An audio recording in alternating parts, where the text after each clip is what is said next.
30 days ago, this clip ran into me. I actually want you to do this with me.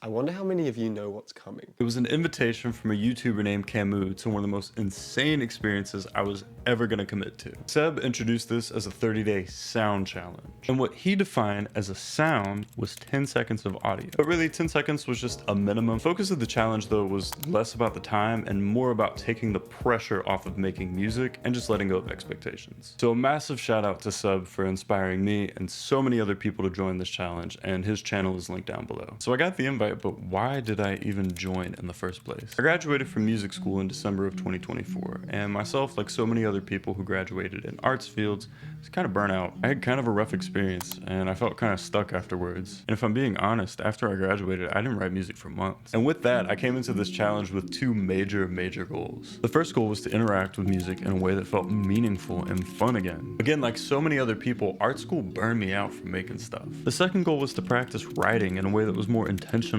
purposeful, and just where I was present in a way that was free from perfectionism. And let me say, this challenge went everywhere. I started creating completely alone, and then it shifted to small collaborations, and then evolved into scoring an entire film. I didn't think I was gonna make it to the other side alive. And then it took off. I had to get up. I had to get moving. Momentum, consistency, routine, that was the name of the game. This was a marathon, not a sprint, and a lot of people came out the gate swinging and passed out before the finish line. So I knew that it was super important to take things slow and just be kind to myself. Like I said before, for me, consistency and routine were the name of the game. This was my routine for the challenge. This is gonna sound insane, but every day I would wake up at 6 a.m. and try and respond to everybody else's submissions so far. Then I would get ready, and 8 to 12 was my writing window. Whatever I came up with during that time was what I posted the next day. I also had a hard stop at 1 p.m. for mixing or listening to the track, or else I'd listen to it all day. I was also always one day ahead of the challenge so that I could just submit my previous day's work first thing in the morning and not have to worry about it. Also, being one day ahead meant that if my schedule was crazy the next day and I couldn't work at my usual time, I could post in the morning and find time later in the day to make something, which happened more than a few times. But like I said, I knew this was a marathon, and I just wanted to show up and be present and make something each day. So to keep myself actually engaged and interested in the challenge, I gave myself some rules and stipulations. For the first 5 days, I only used the live instruments in my room. I use them pretty often to record stuff, but I'm not the best at processing them, and I wanted to get better at that. And honestly, I was super surprised with some of the stuff that I was able to do. Check out day 1 with the guitar.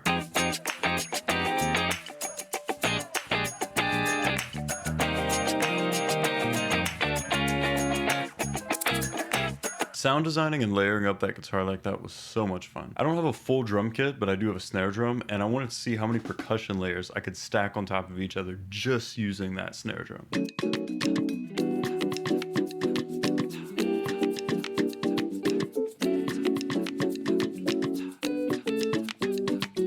Another rule that I had for myself was that I couldn't work within a certain genre for more than 3 days. And I did that just as a commitment to newness and to try and keep things fresh. One common thread that a lot of people pointed out in my work was that my melodic lines and my chords sounded super jazzy. And that kind of surprised me because after music school, that was a sound that I was running away from, and now I felt kind of proud to lean into it. Those comments were made on tracks that weren't even necessarily soul, R&B, or jazz focused tracks. And with jazz being such a strong part of my roots, I realized that I can't necessarily outrun that, but I can reframe it.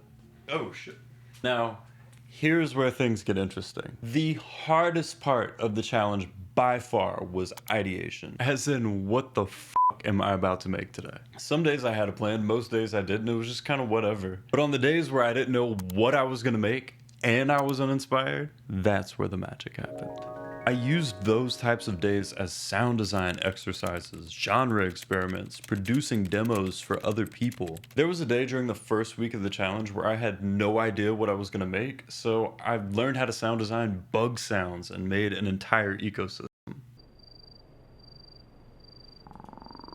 Dude, this is crazy. And I did that only using the plugin Serum. I have this like 90s looking decorative TV thing in my room. So I looked over at it and I was like, I'm gonna make 90s Weather Channel music. Good evening. Welcome to your weekend weather outlook. Saturday's bringing in clear skies and a mellow breeze. Highs around 72. Perfect weather for taking it slow. There was another day where I went run on the lakefront and saw boats. So I was like, fuck it, I'm gonna make yacht rock. Yacht rock, dude.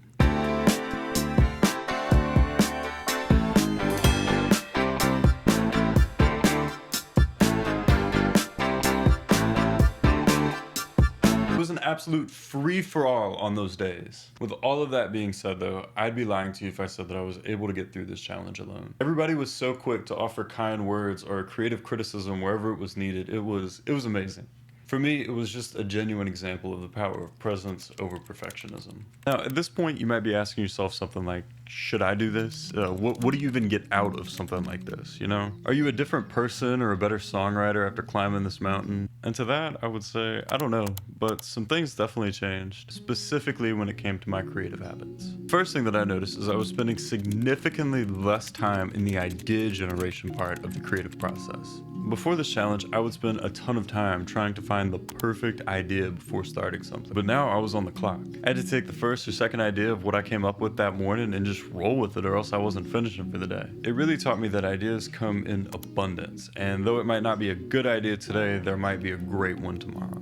The next thing that I noticed is that I stopped polishing things that I didn't like. I used to spend weeks hammering out a track, trying to turn shit into gold. I was trying to convince myself that I actually liked something. But again, this was a challenge that had a really high output volume and things came in abundance. So I would take an idea as far as I could, develop it as much as I can, and if I didn't like it, I just threw it away and made something new the next day. Something super new that I noticed is that I feel a lot more open to collaborate. I am so introverted by nature, and it felt so fucking good to finally pull myself out of that shell and reach out to people for collaboration projects. I'll talk more about that. The last thing that I noticed is that I embrace playing around and experimentation a lot more now. Again, it was that thing of like trying to hammer out tracks into something I liked because I didn't work on new ideas often. And now new things were happening every day. So, you know, bug sounds. And this challenge just really showed me how to be present with whatever showed up creatively. Reach out to people to try new things. It felt so good.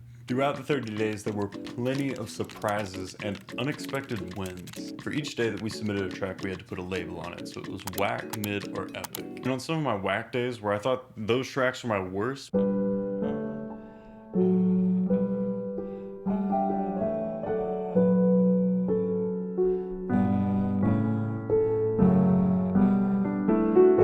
people absolutely love those, and some incredible things happened throughout the month. Like I said, it was so fucking good to finally be able to break out of that introverted shell and collaborate with people. That happened a couple of times individually. I also love this collaboration, which was very Masego FKJ inspired.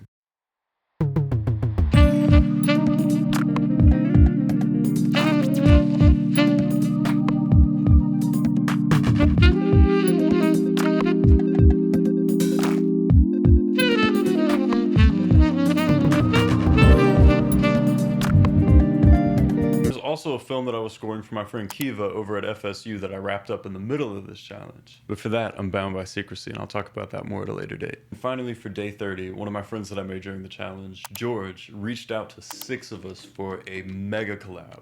We had absolutely no idea how this was going to work because we were spread across different time zones and we had completely different skill sets and tastes. But we managed to all just hop on a Discord call and start vibing. We kind of just looked at what everybody was skilled at and built different parts of the song. And it was honestly like a group of your best friends just hanging out in a room together making music. We were sharing music, passing around the microphone for verses, and that whole atmosphere of us just hanging out, having a good time is what we wanted to share with the song. Let me take you for a ride. I'm in my Cadillac.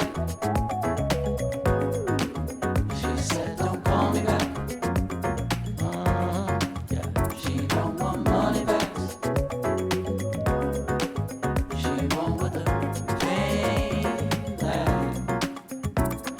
The 6 of us were usually some of the first people to post in the morning, and we didn't drop it till that night of day 30. And look, people freaked out when we dropped it in the Discord because they thought we were about to fail the challenge on the last day. And then other people kind of had a feeling there was something up. Something that's always on my mind as a songwriter and a producer is growth. How can I get better at this? And there's no doubt in my mind that there is 100% growth from consistent and present practice. But I don't know, growth doesn't always have to be that serious. For me, just hanging out with a bunch of people in a room and making something great was enough to help me grow. And that growth was me feeling open and optimistic to collaboration because like I said, usually I'm just I'm an introvert. So like I was saying before, where I thought this challenge would be a whole climb the mountain and level up hero's journey type of thing, for me it was really a mirror where I was able to see my creative self a lot more clearly. I thought it would be this whole caterpillar turn into a butterfly thing where I would finally have my wings and I'd be an unstoppable songwriter. It's gonna sound weird, but it just helped me to feel okay with who I am, and I felt encouraged to be a better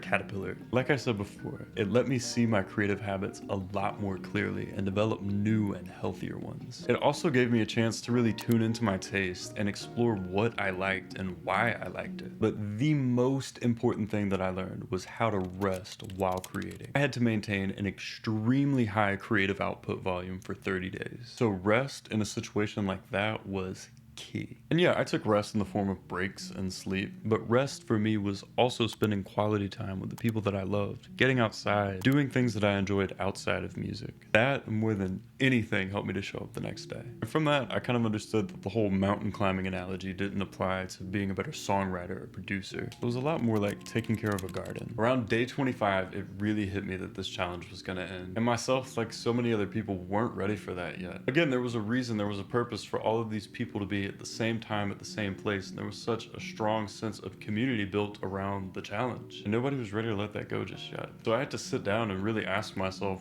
what's next? Of course, I plan to revisit and finish some of the songs that I made during the challenge, especially since I'm not the best at releasing stuff. But again, these people, this challenge really inspired me to do that. On top of that, I think I said it like, 3 times before, I'm an introvert, and this challenge fostered collaboration. I'm very much an inside cat, and I don't get out my box much. I was pulled way out of my comfort zone to do all of these collaborations, and now I feel so much more open to doing more of that. It felt really good, so I'll definitely be trying to do more collaborations in the future. The group of people keeping up with this challenge were amazing, and I haven't experienced that sense of community in a long time. Being able to just talk with people about their work and exchange creative feedback, I forgot how powerful a sense of community is. Another thing that I plan to do more of in the future is just this, like I'm talking to you right now. It's very different from what I'm used to. Here's to meeting new people. Hope to see you again.